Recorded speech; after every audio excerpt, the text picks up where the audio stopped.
Hey guys, how's it going? Cassie from Passive Online. And today's video, I'm going to be talking to you about my experience with Amazon KDP in particular.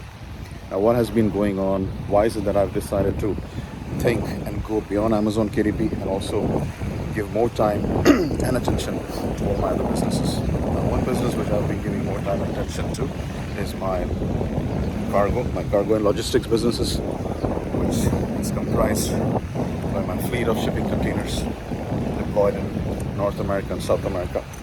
And anyways, the main topic of today's discussion is not shipping containers. It's going to be Amazon KDP and why people need to be thinking beyond Amazon KDP.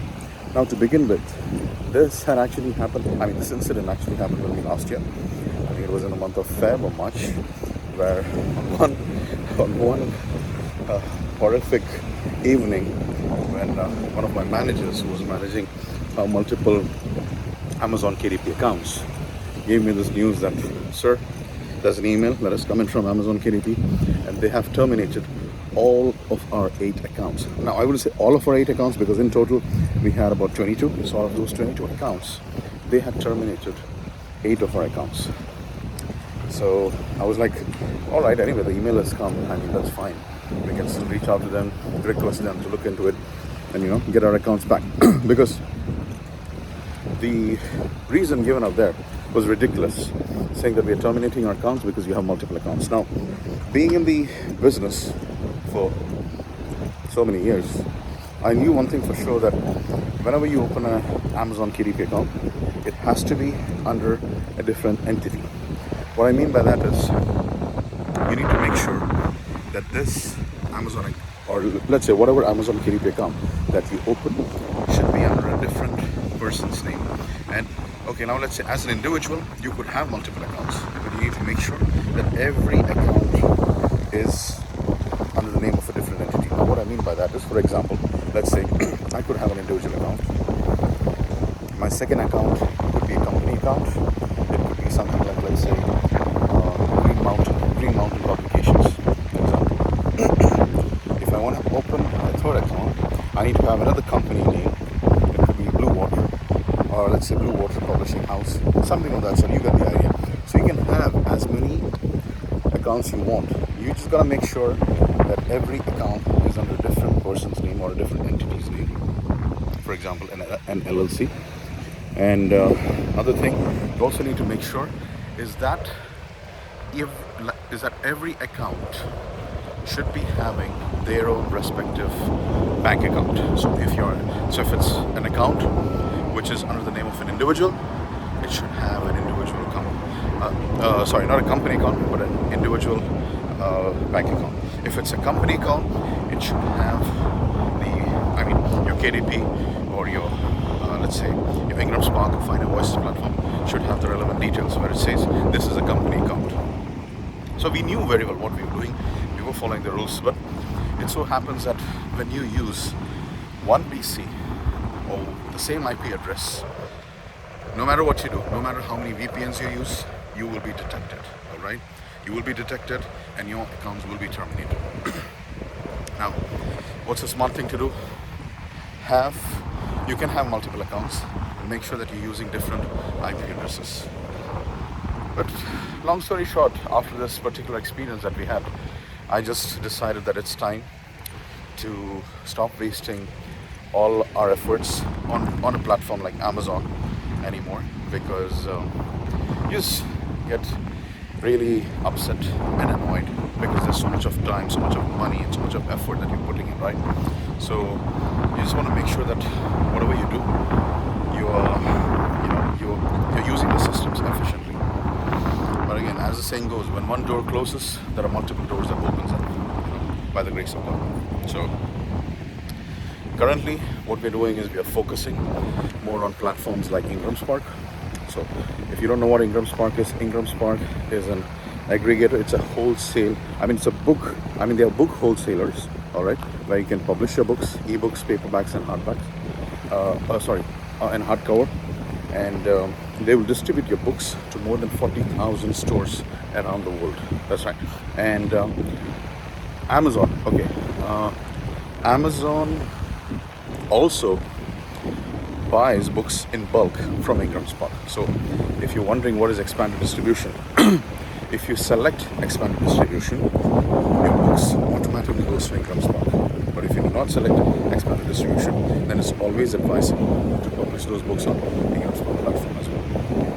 The other thing I noticed is if you do not want to publish on Amazon KDP account, let's say, I mean, just for the sake of giving you guys an example, if you don't want to publish on Amazon KDP, that's okay.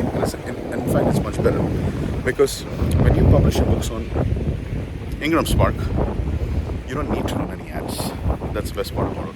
You don't need to run any ads. Publish your books, leave it, forget it. Your books automatically are gonna keep selling, provided you make sure you're following the fundamentals of keyword research, picking the right topic, putting out a high quality book, designing beautiful covers, making sure that even the covers, the book, is appealing. So as long as you do all, and as long as you follow all these steps, your books will sell and you will make good money. So apart from Ingram Spark, what are the other platforms that we've been publishing our books on? The other platform, so this is especially for audiobooks. I'm talking about Findaway voices. ACX was another debacle. ACX also had shut down accounts of lots of people, and I'm not talking about people that are not just based in the US. I'm not talking about people that are just based in Europe and countries outside North America, but including some of my students that are based in the US. It was terrible. It was fucking ridiculous, and this was something which was, which left all of us flabbergasted. Anyway, having said that, guys, when things like this does happen, you also need to understand and realize that when you start online businesses like this, as much as possible, you need to make sure that you minimize your risk and do not be at the mercy of someone. Okay? So having said that, let's say you may be having your Amazon KDP business. If you're doing well and good, grow it, diversify, move into other platforms, Ingram Spark, Finder Voices, Draft Digital. There's a lot. Kobo. What is the other platform that we made use of? Publish Drive. So there's a lot. Make use of all these platforms.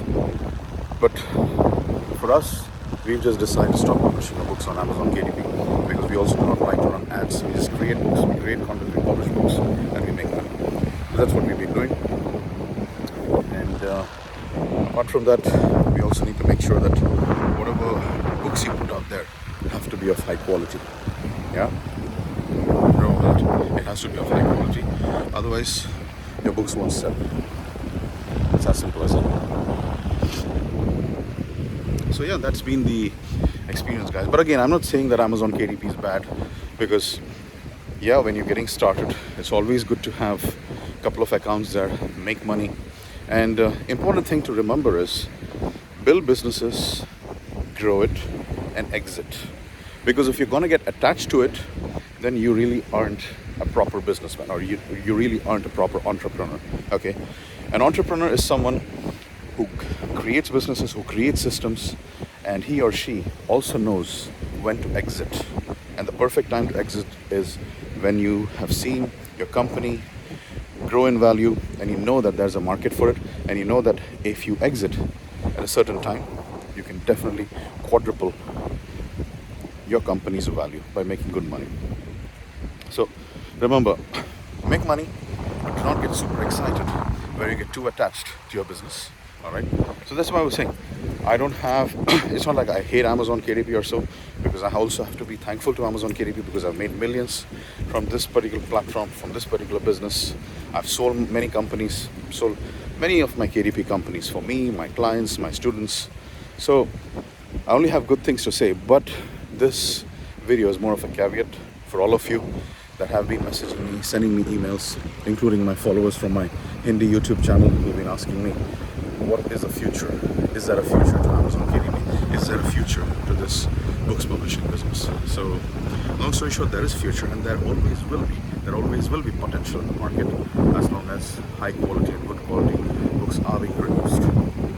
But you always need to make sure that the platforms where you publish the book are good, they have a good customer support, and also make sure that you take your time do some due diligence, read the reviews, you know, reach out to, let's say, some experienced publishers, get their opinion of certain platforms which they've been trying.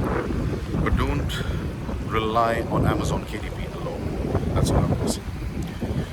Alright guys, so that's it from this video, and many of you have been sending me messages and inquiring about shipping containers. Yes, this is something which I've been focusing most of my time and attention on, because the rewards are much better than the KDP business, but there is more work. But when I say if there is more work, if you're a beginner, yes, you will have to work hard in the beginning, create systems, build your business connections, build your network, and then, you know, also ensure that you're building your fleet of shipping containers.